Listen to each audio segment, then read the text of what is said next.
It's really my honor today to present the one of the two McLaughlin keynote speakers, Mr. Cody Russell, who's presenting this morning.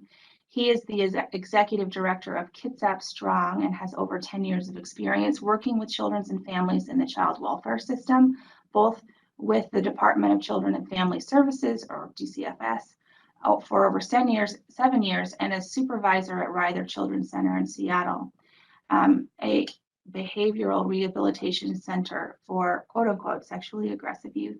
He is one of 25 Washington State certified trainers in the ACE interface, neurosciences, which stands for Neuroscience, Epigenetics, Adverse Childhood Experiences, ACEs, and Resiliency curriculum that challenges our understanding of human behavior and many of the social and health challenges that we see in our community today. This science has really changed how he views the world and has inspired him to focus his passion and energy on helping communities flourish, which I can tell you I'm particularly grateful. Cody received his bachelor's degree in psychology from Seattle University in 2000 and a master's degree in social work at Eastern Washington University in 2014. He uses his education and lived experience working with children and families through the child welfare system to help community leaders understand the science of trauma, resiliency, and hope. Please welcome Cody Russell today. Thank you. Hello, good morning. I was trying to do too many things at once, pull up my PowerPoint, unmute myself. And it turns out, the neuroscience will confirm this, that it is impossible to multitask. So although some of us think we're capable of it, actually your brain is switching between tasks more rapidly, but we are incapable of multitasking. So I'm going to take a couple of deep breaths as I am so honored and excited to be here. And I am a little bit dysregulated. I'll be very candid with you. I have so much excitement and joy talking about this concept and this material. And because of that, and because of the time frame that I have to work within this morning, I did develop a script that I'm going to try and follow just to keep myself focused. But I thank you so much for this honor and opportunity to engage in a conversation that is so important and so inspiring for me. And I hope that through this conversation, you do leave inspired. So thank you for the opportunity to lead a conversation about adverse community environments, the contextual and relational nature of resiliency, and to explore together pathways for healing in our community. I start with this cute picture of a baby animal because for most of us, our predictive brain reaction to baby animals is the release of those feel-good neurochemicals that induce feelings of curiosity, safety, connection, and empathy. I cannot think of a better mental space to enter into this conversation than with a sense of curiosity, safety, connection, and empathy. My hope with this presentation is to help bring attention through story and metaphor to what many of you may already know to be true. I imagine that most of this audience already has a level of insight to recognize that our communities have not been designed to help each of us flourish. At best, they have been designed for a very narrow minority of individuals to flourish. Predominantly white, male, cisgendered, able-bodied, individuals with little trauma exposure and experience. Individuals like me. But the thing about people messing with ecosystems is that we fail to recognize and understand how deeply things are interconnected. We remove all the wolves from Yellowstone, or we kill all the pesky mosquitoes in an ecosystem, and this one action changes everything. Of course, as with everything, variation is the norm. And while all of our systems have been built on one dominant paradigm of white supremacy, there have always been humans advocating for other solutions and presenting other paradigms. For example, Chief Seattle, on whose ancestral lands I now rest, shared the wisdom of his ancestors back in 1854, encouraging the, quote, settlers who called themselves white and defined him and his brothers and sisters as savages, that the earth does not belong to man, but that man belongs to the earth, and that all things are connected like the blood that unites us all. Man did not weave the web of life, he is merely a strand in it, and whatever he does to the web, he does to himself. Chief Seattle and many Indigenous brothers and sisters have long understood the wisdom of Mother Earth and constructed communities to live in harmony with nature. Indigenous cultures across the world have wisdom to share. Are we willing and ready to listen? I want to acknowledge that my thinking on all of these concepts has been shaped through experiences and powerful relationships with incredible people, some of them listed here today. I want to acknowledge all the humans that have helped me learn and influence my thinking. This is an incomplete list of those incredible humans who've helped me learn to recognize my own paradigms or mental models, and through grace, patience, and a willingness to share stories, science, and their own experiences, I've developed a new understanding of community and the pathways that we can construct together to prevent adversity and help people heal. My thoughts about community have evolved since I first learned about the Adverse Childhood Experiences study. Many of you are probably familiar with this story, and like many of you, it blew my mind the first time I heard it. If you're not familiar with the Adverse Childhood Experiences study, I encourage you to Google it. It has been called the most significant public health study of our time, and it looked at sources of childhood adversity and their relationship with lifelong health and social conditions. Anyhow, I had been working in child welfare for about 4 years when I first heard Dr. Robert Enda, one of the original researchers from the study, speak to a packed convention center in Snohomish County. I was a Child Protective Services investigator at the time, and I became a convert. In fact, I tried to create my own PowerPoint slides and started talking to anyone who would listen to me. My early presentations were not good, and I didn't respond to questions well, because I feared that to challenge this new information at all would mean that I'd have to abandon all of it. You see, I didn't understand. As the great mathematician George Box has famously said, all models are wrong, some are useful. It has transformed our understanding. The ACEs pyramid is an incredible model, which has transformed our understanding of how humans adapt to adversity and the associated health and social challenges that are rooted in these adaptations. However, the ACEs paradigm is wrong. All models are. And I apologize to those early audiences, as many of their questions were trying to help me see the limitations of this ACEs pyramid paradigm. The important point is that if we adhere too tightly to any model, we fail to hear the wisdom of other perspectives. Thankfully, there were others who were able to listen to the wisdom of diverse voices.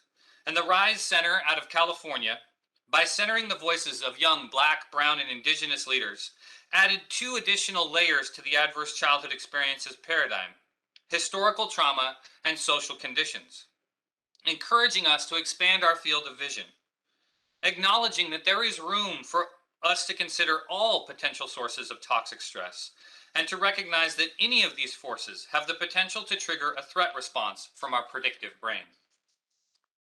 So, recognizing that all models are wrong, I want to introduce a metaphor that might be useful when thinking about the myriad of challenges currently facing our community and the opportunity that we all have to invest in solutions. If you will indulge me, I ask you to consider that our community is alive, like a garden, and it is supported by every responsible adult in our community. There are some universal things that all plants need in order to flourish, like water, nutrient-rich soil, and access to sunlight. However, even an amateur gardener understands and recognizes that some plants need different conditions to flourish. As the gardener, we understand that it is our responsibility to ensure that each plant receives the nutrients and conditions that they need, the unique situations that they need, the context that will enable them to flourish. We understand how the flow of resources, sunlight, and soil conditions profoundly influence the health of each plant in our garden. If we've designed our garden to provide the perfect conditions for potatoes to flourish, and then we planted tomatoes instead, we wouldn't blame the tomato plant for failing to fruit, but we'd ask ourselves, what conditions does a tomato need? Hopefully some of us might dig a little bit deeper and ask ourselves, what is in the soil? There are profound dangers of us focusing on individual too much, that if we fail to see the environmental conditions impacting the health and well-being of those individuals. Too often we see an individual flourishing and attribute it to resiliency without considering the soil conditions, the environment of relationships and resources that contribute to that individual person or plant flourishing. Take any outcome in our community and consider for a moment that every community is perfectly designed to maintain the status quo. This means that the community that we, the responsible adults, have designed is going to keep yielding the same outcomes unless we change the garden. You cannot expect more of your tomato plants to magically flourish one season if you do not change the conditions around them. Of course, there will be variation. Remember, variation is the norm. But if we expand our field of vision and we keep paying attention, you will see that unless you change the soil conditions, outcomes will not improve. So who is the gardener? The gardener is the individuals who have the power to decide, the power to act, and control of resources. The gardener understands that helping plants flourish is hard work and requires an investment in the equitable infrastructure for each plant to reach its full potential. The gardener also understands that the seeds we plant today will not immediately fruit tomorrow. We need to be both patient and attentive to ensure that our investments are changing the soil conditions. The gardener also needs to be aware of his or her bias, mindful that if they prefer tomatoes, they may need to seek guidance from someone who loves potatoes if they want the potatoes in their garden to flourish. If the gardener is too focused on equality and making sure that every plant gets an equal amount of water and sun, they may exacerbate inequalities because of the pre-existing soil conditions or the intergenerational transfer of resources. All of this is coming from the amazing TED Talk from Dr. Cameron Jones, who offered up an expanded metaphor and using this gardening metaphor to help us understand racism. And she identifies three forms of racism. The first is institutionalized racism, differential access to goods and services and opportunities of society. Examples may include housing, education, employment policies that profoundly influence the flow and concentration of resources in our community garden. For example, the GI Bill enabled my maternal and paternal grandparents to build and transfer wealth through the purchase of property and housing, opportunities that were systematically denied to Black and Native veterans. Redlining policies further concentrated wealth and poverty through housing discrimination. Personally mediated or differential assumptions about ability and motives is another form of racism, about people's intentions and their actions and their ability, or the inaction in the face of need. This is the type of discrimination that we are most familiar with, the inaction or action of the gardener based on their individual biases. And finally, internalized racism, the acceptance by a stigmatized group of the negative messages about their ability and worth, the tomato's internalized feelings while watching the potato flourish. As responsible adults in our communities, we are all gardeners to some degree. Some solutions we may develop to help all people flourish, and we all have an opportunity to take action. The limits of these actions are our collective imagination and our willingness to dig in and do the work, making the necessary investments in the soil conditions to enable everyone to flourish. A person's zip code should not influence their life trajectory in our nation. However, from this garden metaphor, it is easy to understand the inequitable impact of the COVID pandemic on certain populations in our community. We are all experiencing a global pandemic, but we are not all experiencing it equally. Like a disease impacting our garden, COVID is exposing the deep-rooted and long-existing inequities in our community, the underlying soil conditions. Let's take just one moment further to reflect on this garden metaphor. I invite you, if you would like, to close your eyes. I want to walk you through the first step of a design thinking exercise that is sometimes uncomfortable, but is also incredibly powerful at changing and influencing our thinking and our perspective. Imagine for a moment that your goal was to create the worst environment possible for children and their caregivers. You want to ensure that children have the least support possible and that when stress becomes unbearable for their caregivers, that they are isolated. Neighbors and family don't notice or intervene. How could you maximize stress for caregivers and parents? How could you limit the number of relationships and caring adults that could intervene in the lives of children? What could you do to increase access and availability to unhealthy coping strategies like drugs and alcohol? Maybe home delivery of those things. How would you design neighborhoods to isolate children and their caregivers and to increase the prevalence of disease? We must also remember that the natural inclination of humans is to connect. Every tragedy shows you normal humans showing up in a crisis to support one another. How could you fight against this natural tendency for humans to support one another and design the worst community possible? What could you do? Could you breed fear, teach discrimination and hatred? Could you build a cultural model focused on scarcity mentality and individualism, meritocracy and moralism? Could you teach people that if someone isn't flourishing, that they are individually responsible and they just need to try harder or pull harder on those invisible bootstraps? Now, I invite you to open your eyes. This is step one of a facilitation activity known as TRIZ. And I've led a couple of community groups and leaders through this activity. As I mentioned, it has not always been comfortable, but the activity is supposed to challenge us to look deeply at underlying issues and our role in contributing towards those. Each time, the audience has been able to identify lots of things that we could or would do to design the quote worst community. Step two challenges us further to think critically about what elements exist in our community today. As one Native leader reflected during step one, we basically are describing the reservations. His truth took the air out of the room. We have created housing and economic policies that concentrate wealth and poverty, force caregivers to work long hours for little pay, increase people's reliance on systems and services for supports that were historically offered through community and relationships. We are creating resource flows that prioritize the flourishing of some while denying access and opportunity to others. Our built environment policies limit people's access to natural, green spaces and prioritize access to fast, processed foods, drugs, and alcohol. We've designed our communities for isolation, so it shouldn't be surprising that 3 out of every 5 American adults, even prior to COVID, identified as lonely. The final step is to get people talking about what actions they are committed to stop doing. And if we realize that every community is supported by every responsible adult in the community, then what is our role in the garden as gardeners? For some, this may be a challenging conversation, but one that might be worth your time facilitating in your community. Perhaps it will help people dig in, really test the soil, and unearth what is really going on in our communities.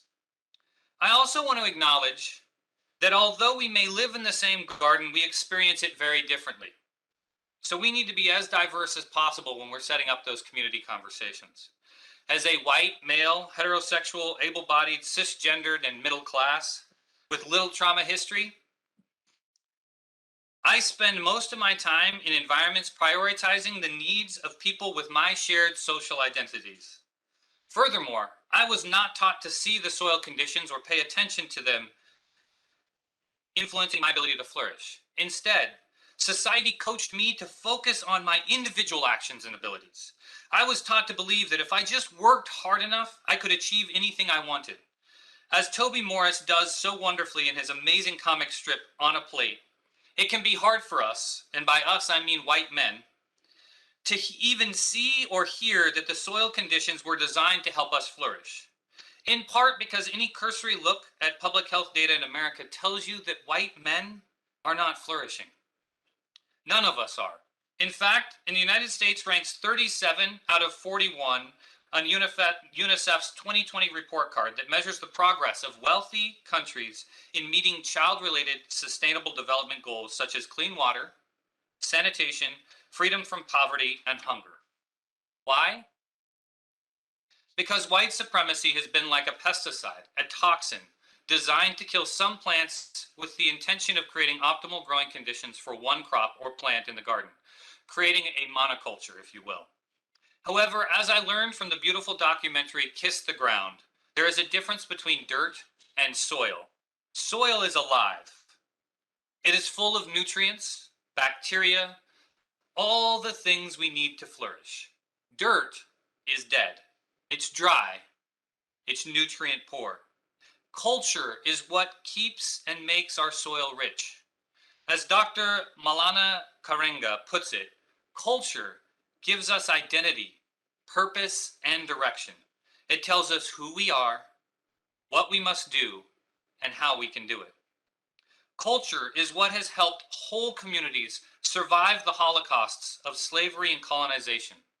White supremacy is a paradigm that the founding fathers, the community gardeners, if you will, used to guide their gardening decisions and create what Isabella Wilkerson identifies in her book Caste as the American caste system, based upon race. The caste system is formalized in policies and practices determining the worth of one human as more than another across race, gender, sex, sexual orientation, religious affiliation, immigration status, and on and on. If all people in our community garden are to flourish, we must shift our paradigm. Any ecosystem designed to prioritize the well-being of only one species or crop, a monoculture, is unsustainable and will eventually lead to increased suffering. When we look at global health data, it's easy to see that all Americans are impacted by the toxin of white supremacy. The poison is in the water. So pouring more water on the garden will never change the soil conditions. Yet I'm filled with hope. Because if each of us, the gardeners, change our paradigm and learn to deeply, truly acknowledge and value and prioritize diversity, taking that next step as our organizers encouraged us in acknowledging and honoring the native land, but also in building and nurturing relationships with others who look and recognize and identify as different than us, we can become more holistic and create a community environment that enables us all to flourish. I want to identify just quickly some of these adversities that are impacting us, some of the soil conditions that are influencing the flourishing of all of us in our community. I mentioned earlier the adverse childhood experiences, and this comes from one of the curriculums I'm certified in. It's from the Community Resilience Initiative, which has amazing content. I highly recommend check out their website for trauma-informed care trainings. Adverse childhood experiences, taking this concept of a deck of cards, they identified these ACEs, if you will. The original 10 are experiences of child abuse and neglect, and other sources of what the researchers called household dysfunction, growing up in a household where there's mental health issues, substance use, violence, a relative who's incarcerated, or divorce or separation. But there's also adverse community environments. And this is largely why I've been building this metaphor about a garden, to help us see the impacts of those underlying soil conditions that are impacting the flourishing of every member of our community garden. Poor housing, high unemployment, low access to social services. Additionally, there's this idea of adverse cultural exposures, or the isms, racism, sexism, homophobia. When a part of your identity becomes a source of hatred and discrimination, our brains process stress, our bodies respond to stress in predictive ways. And if we experience our community as threatening, whether it's because a part of our identity or other sources of adversity. And the last, which I think might resonate significantly with this audience, is this concept of adverse circuitry expression. And my colleague Rick Griffin is a father of a child who identifies as neurodiverse. He's on the autism spectrum, and acknowledges that his son's brain architecture influences how he experiences the world. And many environments have been constructed without this in mind. We install fluorescent lighting, as my colleague Carolyn Hartness, the amazing presenter who's here with me today, will identify that these little things in our environment are new additions that throughout the course of human history did not exist. And some individuals are more sensitive to these environmental impacts, and they can influence us all. So how do we design social environments to be inclusive of the neurodiversity of our community? And the last, which I think we've all been wrestling with for the last, what feels like maybe 2 decades, but I think is just 2+ years, is the COVID pandemic and climate crisis, and now war. And how do these adverse catastrophic events also influence our well-being? So I'm going to pivot now from this garden metaphor to introduce another model or paradigm that can help us understand how humans adapt to their lived experiences and learn pathways to meet their needs.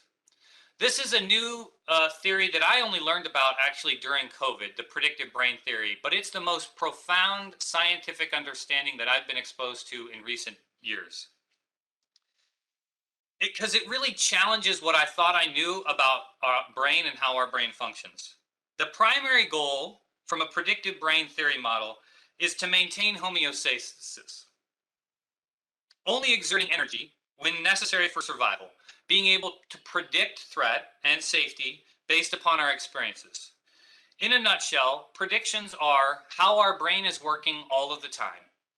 Because predictions are more efficient than reactions, and if we are going to survive, we need to be as efficient as possible, assessing if that loud noise is something that we need to run from, or if that loud noise is just the laughter of a child or a car backfiring. And by maintaining homeostasis, we keep those critical resources to use later in the event that there is a threat that we need to run away from. Predictions are effortless and automatic, and they're constructed at very short and very long timescales across the whole body, and they combine to create our simulation of the world. So I'm going to pivot now to a video, and I think I may have to pause here.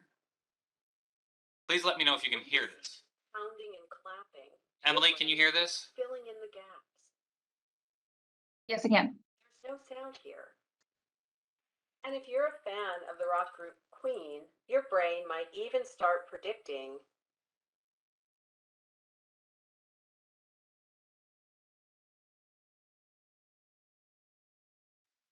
this filling in of gaps is prediction, and it's how your brain works all the time. Have a look at this. Right now, your brain is working like crazy, searching through a lifetime of experience, making thousands of guesses at once, weighing the probabilities to try and figure out what this is most like. Not what is this, but what is this most like from your past experience? If you still see black and white blobs, then you are in a state that scientists call experiential blindness. Want to be cured of your blindness? So now, many of you see food on a table. Cherries at the bottom, lemons and oranges at the top and to the right, lettuce on the left, and a little bit of ginger peeking out from the bottom. Why do you see these black and white blobs differently than you did a moment ago? What you see is a combination of what is on the screen and what is in your head. Your brain is doing something really remarkable. It's changing the firing of its own neurons. So you experience cherries and lemons and lettuce when all that's there is a bunch of blobs. So believe it or not, this is not a trick. This is a special example that we built to reveal to you how your brain actually works under the hood. Every waking moment of your life, your brain is using past experiences to predict and create your current experiences. Prediction is why some people see a dress that's black and blue, while others see a dress that's gold and white. It all depends on whether your brain is predicting that you're seeing the dress in the morning or in the evening. Your predicting brain is why you daydream. It's how you imagine all the ways you might save the day, or win an argument you've yet to have with someone. In every waking moment, your brain is doing its best to guess what will happen next. If your brain didn't predict, then sports couldn't exist. Soccer ball can be kicked faster than 100 kilometers per hour, but our eyes have a delay up to 190 milliseconds or even longer. In the space of that delay, the ball has moved 5.3 meters. Think of how much faster a baseball where a hockey puck goes.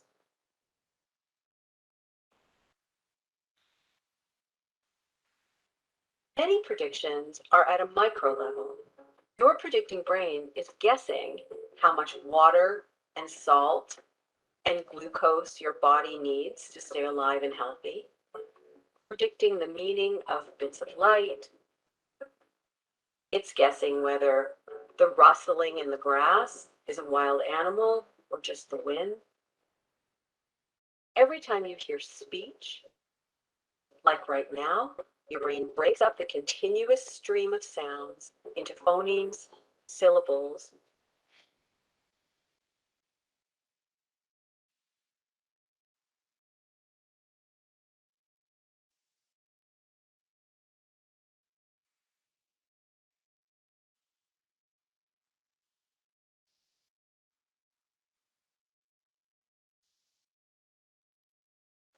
Words and ideas, all by using prediction.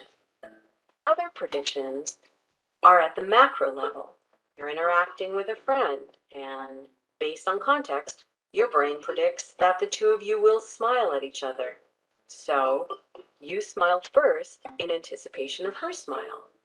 Your movement then causes her brain to issue new predictions and guide new actions back and forth in a dance of prediction and movement. Predictions are automatic, effortless, and you have no sense that you're doing them. Yet they make sense of the world in a quick and efficient way. Without them, we'd be deaf and blind. For many years, scientists believed that your neurons spend most of their time asleep and wake up only when stimulated by something in the world. Now we know that all your neurons are firing constantly, nudging one another at various rates. This is called intrinsic brain activity, and it's one of the great discoveries of modern neuroscience. Even more compelling is that this intrinsic brain activity represents millions of predictions of what you will experience next based on all the experience of your past. These predictions all combine into a simulation of the outside world. Prediction turns shapes and sounds into trees and grass and runners. Your brain predicts a honk is from a car, or a honk is from a goose.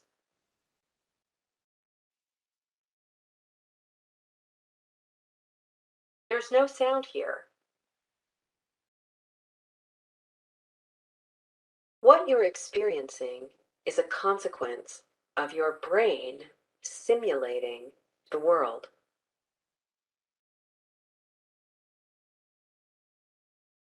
Scientists sometimes call this perceptual inference.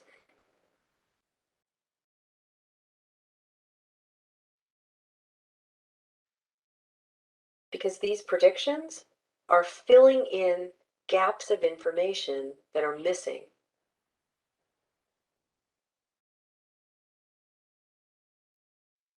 So I really encourage you to check out that entire video, and if we had more time, I would continue to play it. It's a phenomenal illustration of this predictive brain theory.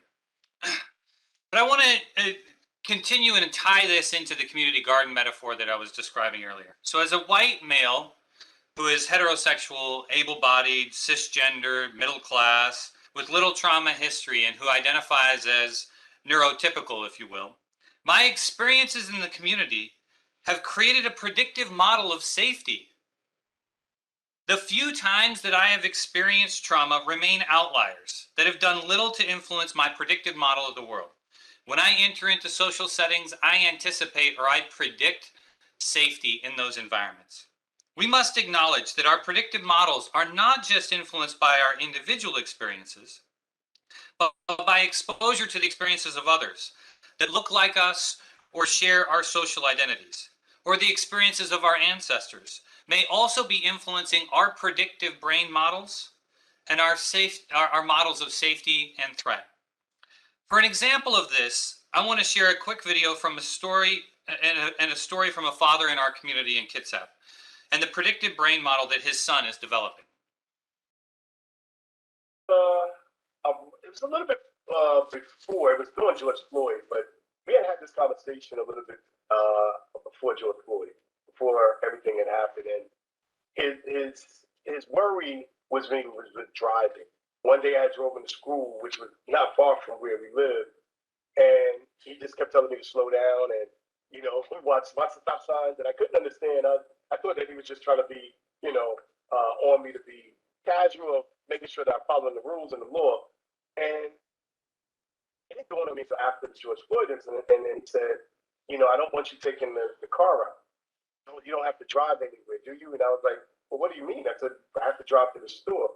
He said, you can't take the bus or transportation. And it kind of was weird, the question. I was like, well, why do you even ask that? He's like, because I don't want you to get killed. I don't want a cop to pull you over and you get killed. And as a father of color and a black man, to hear my son say that, to know that he had that fear in him, that I won't make it home just by driving to the store, was something that really resonated with me. And it made me really think that, man, one, he's right, and this is his reality. And two, as at the time, 9-year-old, why is that on his head? Why should that be a heavy lift on his shoulder to warrant that?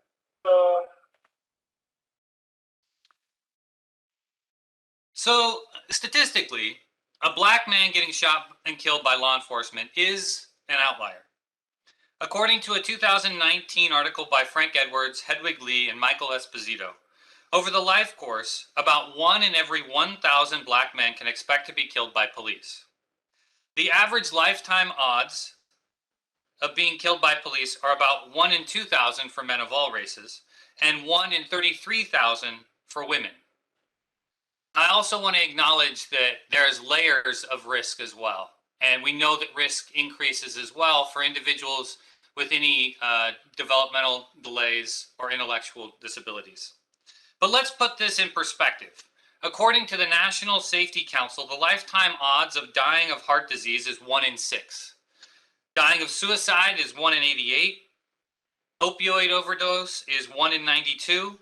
These last two have become collectively known as deaths of despair. Motor vehicle crash is 1 in 107. The risk and lifetime odds of drowning is 1 in 1,128. Dying of fire or smoke inhalation is 1 in 1,547.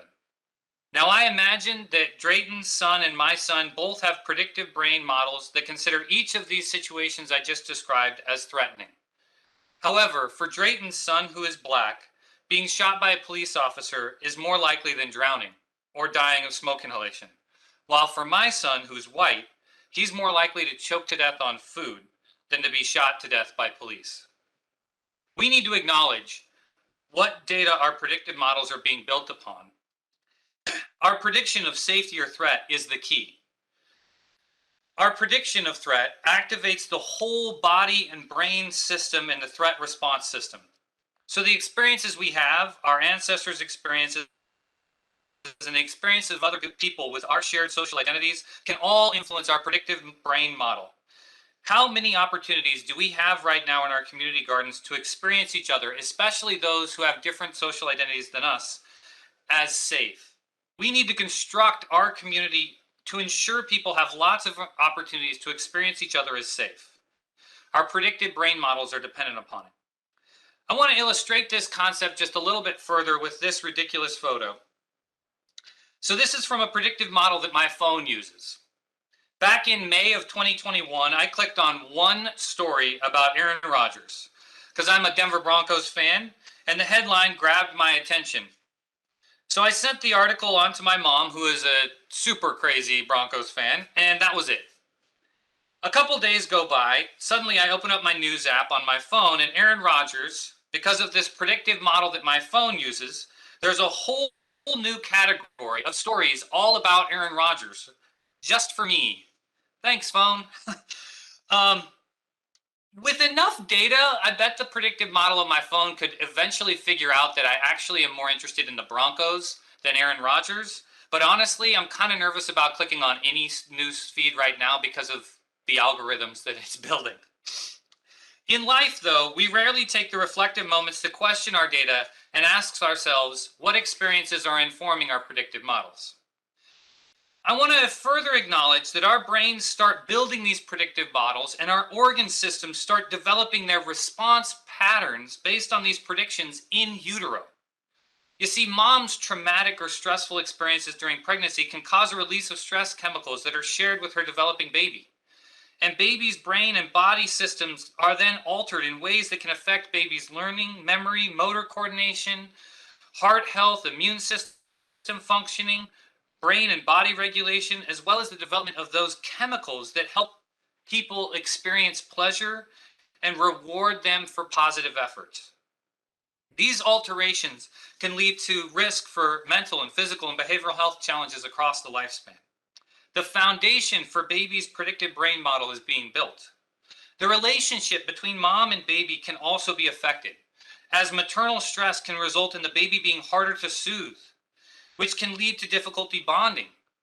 And difficulty bonding can lead to challenges with caregiving. And this feeds back into the baby being difficult to soothe, creating this kind of vicious cycle.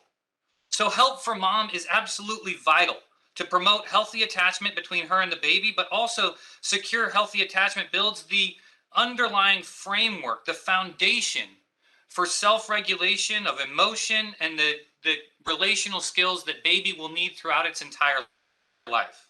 Help from mom is vital at this time because maternal trauma and chronic adversity can lead to stillbirth, preterm delivery, and babies being born with low birth weight. You might have heard that some of these outcomes are concentrated in population groups that have suffered from historical trauma.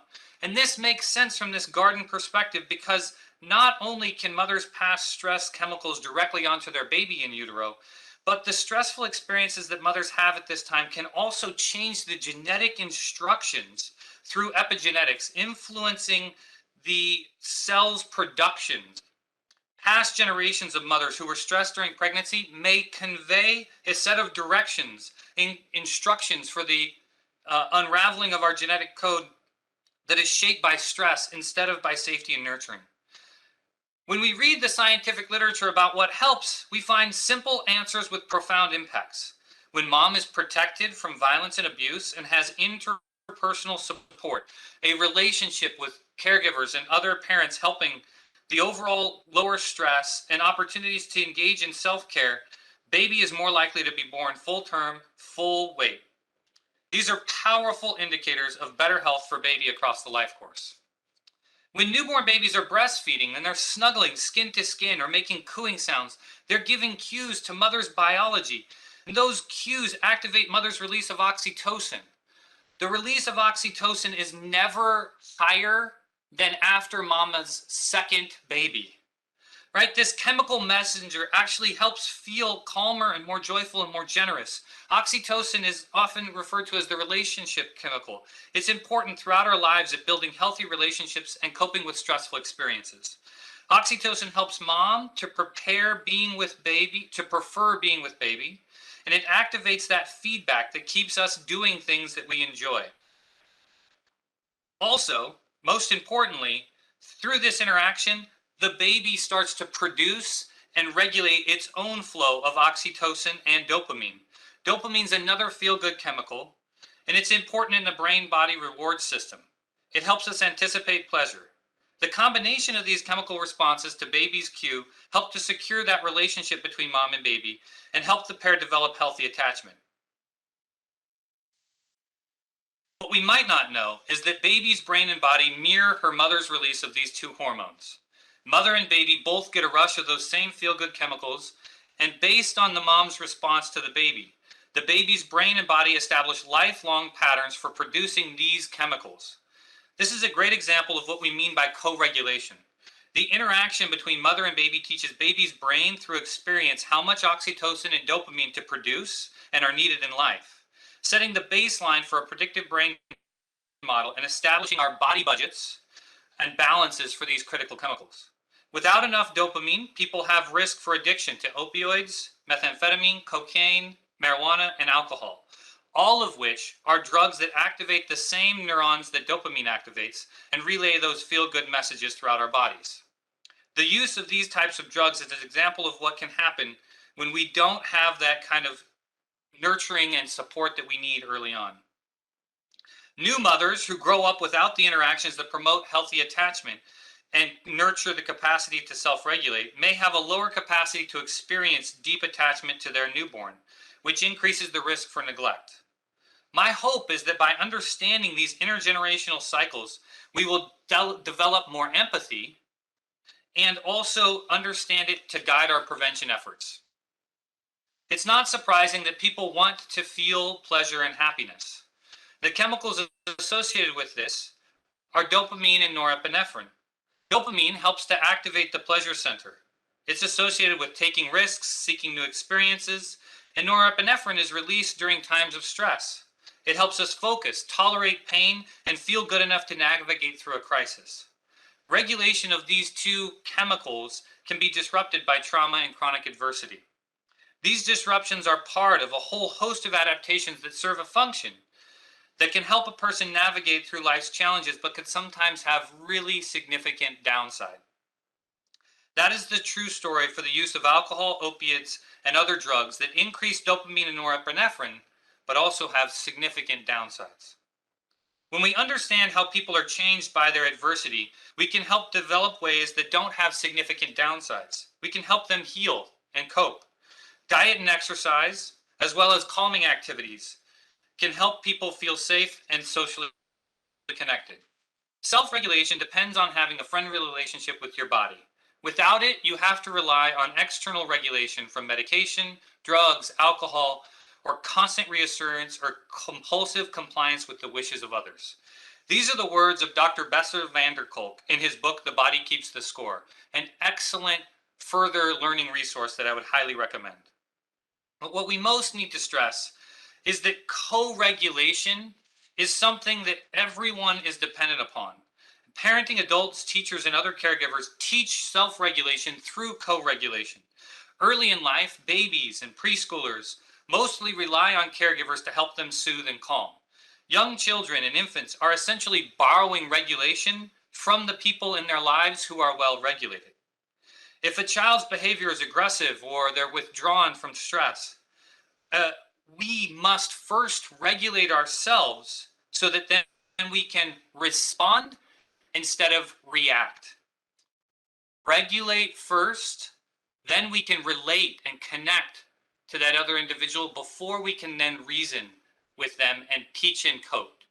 What we do all too often, and I'm guilty of this every single day as a father, is I react and try to start reasoning with my child without first regulating myself, relating to my kid, figuring out what they were experiencing, and then trying to reason with them. I'm way too quick to go straight to trying to reason and asking my child why they engaged in something instead of connecting with them at a deeper level. So what helps us connect at a deeper level? Well, we've got to activate social engagement. We've got to create conditions where we can come together and experience each other as safe, especially if we have had and adapted to experiences of adversity. If human relationships have been sources of adversity and threat for us before, well, then our society must create as many opportunities as possible for humans to come together, activate that social engagement, using things that we have used since time immemorial. Music, rhythm is the fastest way to co-regulate. You can have people's heart rates change to match the rhythm of a beating drum. Exercise, play, practicing connection. And then we also need to be mindful of calming the physical tension in the body, because your whole body may be anticipating threat. You may not even notice that you're hunching up your shoulders and all these other things are happening in those social engagement opportunities. So it's a combination of creating safe environments for people to connect, parents to come together, and then also opportunities through those experiences to release that physical tension in our body, creating new predictive models so that we're predicting safety when we come together. So I want to end here in this last couple of minutes on this concept and bring it back out to the garden metaphor. So when we understand that so much of this is important for how parents show up in each other's lives and whether parents are supporting each other and offering each other what researchers identify as reciprocity. And one of the reasons we wanted to focus on reciprocity and parenting adults and their level of depression is we know, and I think throughout this conversation you can understand how when a parent is depressed, that impacts their ability to show up and parent to their fullest capacity. And so if we can reduce the impacts of depression, we can improve and increase their parenting abilities, their ability to be fully present, if you will, in that relationship, to be a source of regulation and soothing connections with their child. So here in Washington State, we looked at a series of questions to try and identify this concept of reciprocity. And we had to bundle together a group of questions, really getting at these concepts. The first one was, do people in your community do favors for each other? And if so, how often? Often, very often, never. Do they, and examples of that could be helping with shopping, lending each other tools, watching over your house if you go away, right? Little things. It's this concept of social cohesion. Another one is, can you count on adults in your community to watch out that children are safe and don't get in trouble? So it's this focus on child safety and an acknowledgement that child safety is a community responsibility, not an individual responsibility. And the last one was your community members can be counted on to intervene if children are skipping school or hanging out in the community. This comes from the Chicago Neighborhood Study. So grouped collectively together, this is the concept of reciprocity. And what we're looking at here is the adults in the community, parenting age adults, and the percentage of those who said that they had 3 or more of those 10 adverse childhood experiences. So you're going from communities where they have a low percentage of adults, 15% of adults, parenting age adults have 3 or more adverse childhood experiences. And then you see the rates of depression. So 11% of parenting age adults in communities with low rates of adversity, of childhood adversity, right? All the way up to 22% of parenting adults in communities where 47% of the adults said that they experienced 3 or more of those adverse childhood experiences. But what is so powerful and profound is the impact of reciprocity. Again, we haven't erased the trauma that these individuals experienced. Still, 47% of those individuals in that high ACE concentration community experienced child abuse and neglect in their earliest years of life. But now, instead of 22% of them struggling with depression, that drops to 12% of those parenting adults struggling with depression. This is actually better even than in the low reciprocity community, where they have only 15% of parenting adults have 3 or more adverse childhood experiences. What we're trying to communicate here is that resiliency is a powerful moderating factor that can help all of us show up better and be the parents that we want to be. So in closing, I hope that my presentation and this community garden metaphor helps to illustrate that flourishing is dependent upon our environment and how we experience it. Our predictive brain model are experience dependent too.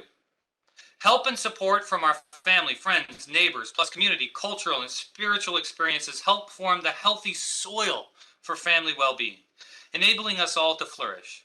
Growing in a garden where you experience safety, connection, and a sense of belonging and purpose influences our brain to predict safety in our community garden. Also, social isolation, support only from professionals for short periods of time, barriers to access, gaps in time when families don't qualify for different services, structural inequality. These form environments that make life harder. Growing in a garden where there's inequality, deep-rooted challenges, historical trauma, hatred, discrimination. We place the responsibility of child well-being on the narrow shoulders of a single caregiver instead of the whole community. People adapt to their brains and bodies learn to protect threat instead of safety in social situations. How we experience our community garden is influenced by our social identities. My final 3 takeaways are that the soil matters. We are all gardeners, and we can all take actions to improve the soil conditions in our community.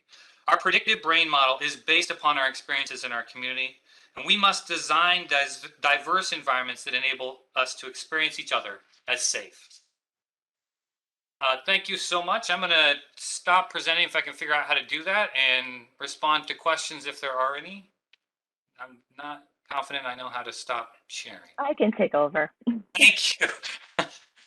Thank you so much, Cody. That was wonderful. Your metaphors were so relevant. Thank you. We'll take some questions from the audience.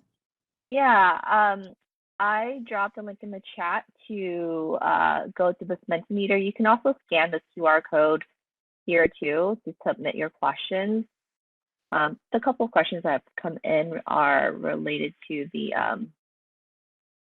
link, and I also put that in. I'm putting that in the chat as well for the link to the predictive brain video that Cody just shared. A couple of folks also raised their hands to speak. Is that possible? Let me see. Did they unraise it? Because I don't see it anymore. Maybe just how to ask questions. Okay. Scanning through, I don't see any hands raised either. Okay. This is just a question on a link or any more on the fetal brain and maternal support. Ooh, yeah. There are lots of great resources. A lot of the material that I was borrowing here today is from some of the curriculums that I'm certified in.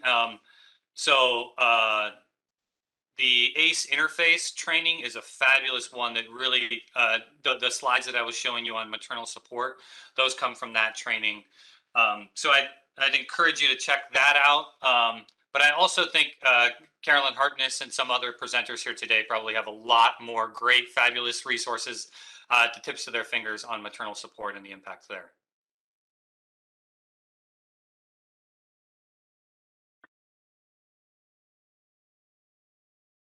Okay, next question. What's your experience with SASDs and impact on adverse childhood events?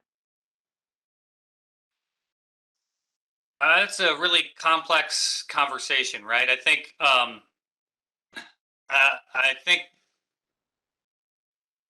if I understand what's being asked there is part of what we have done is we have not designed community that the intervention point is how the community responds to individuals. And so often, because we don't have communities that have a full understanding of these human conditions, and we respond through shame, blame, punishment, and fault. We respond to the young adult or the child who's growing up with fetal alcohol syndrome with kind of shoving them out of social settings. Their behavior patterns are different, and so that makes us uncomfortable. And so instead of creating environments and building the capacity for us to keep and be in relationship together, we tend to isolate and separate. And we see this all the time, not just with fetal alcohol, but with a whole host of trauma-based behaviors that if you look at the early learning settings, right? And the kids that are most likely to be sent home, and you look at disaggregate out that data, it's kids that tend to be Black boys are sent home at incredibly high rates from childcare settings, often because of our perceptions of what behavior should be, instead of acknowledging regulation, relate, and connection. So I don't know if I'm answering that entirely. I think it's a really complex question. And again, I defer to my colleague, Carolyn, who's an expert in fetal alcohol syndrome.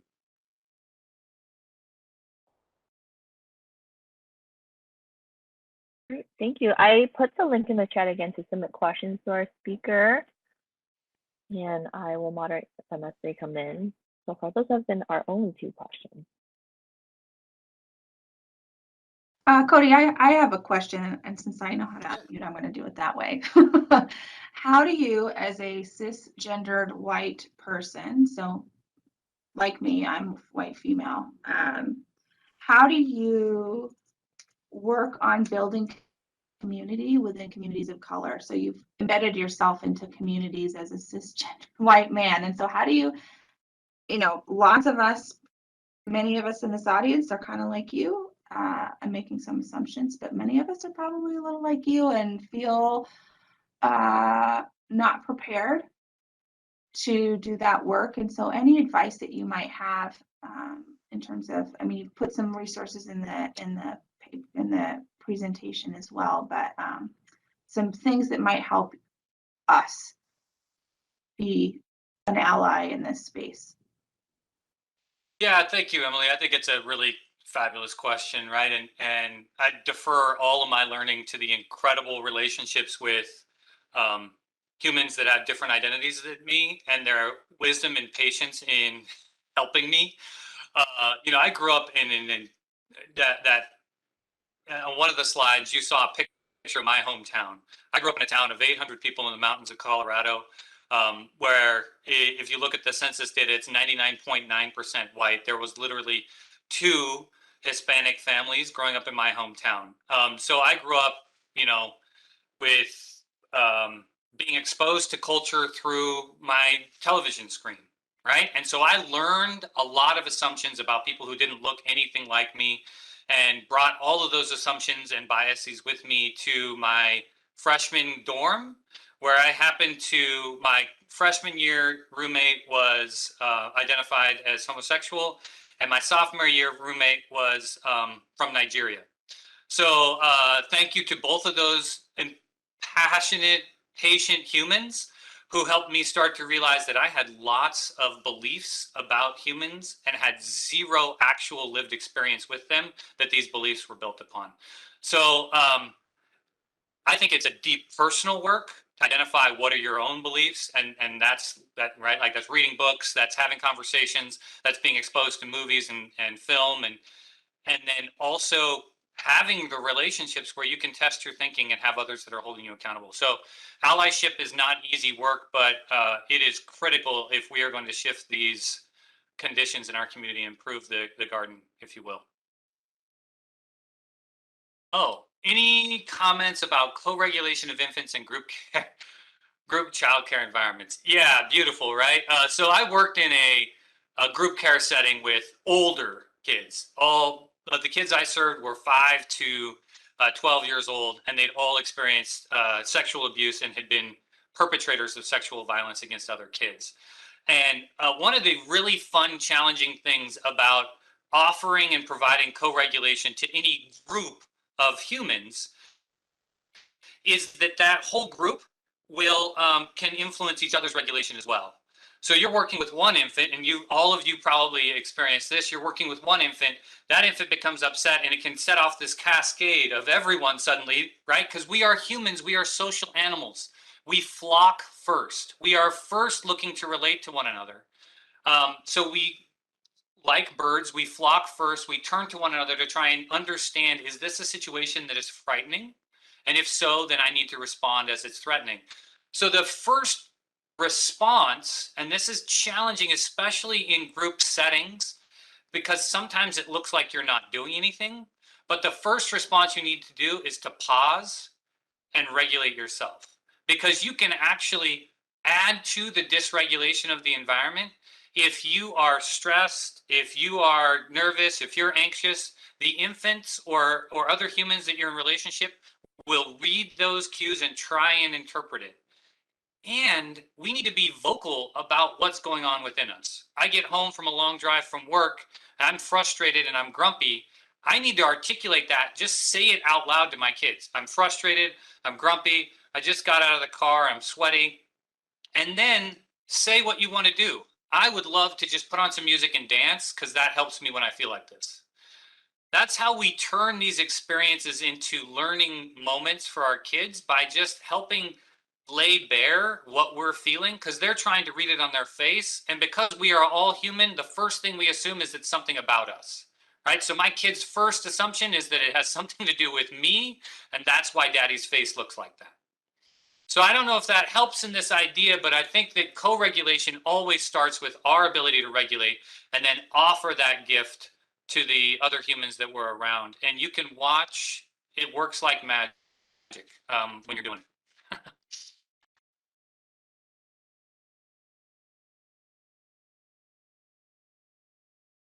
it. think this might be our last question. Yeah, thank you. And it's a fabulous question, and I acknowledge the orientation of the slides talking about mom, and I try to use the word caregiver more when I'm doing lots of presentations, because I agree with you. It's not just mom, it's paternal influence as well. And I think there is a lot to be said about the ways in which, and there's tons of research that have looked at the ways in which moms and dads sometimes play differently with infants and interact differently, and can co-regulate or coach co-regulation through different pathways. So I think it's absolutely critical that we expand our lens beyond just what's going on with mom, but also acknowledging that those first 9+ months of that garden environment is inside of mom. So we have got to always start with that, because the underlying infrastructure that the baby is building is based and influenced on that first environment that they're influencing. And paternal influence is critical both to supporting mom and what's going on with mom, and then also regulating and co-regulating with the infant. So absolutely great question and great call out. So I appreciate that. All right, thank you so much, Cody. I know we can get to all of our questions. There's a couple more, but hopefully maybe in the Q&A we can save those questions for later. Thank you so much. Thank you. It was an honor.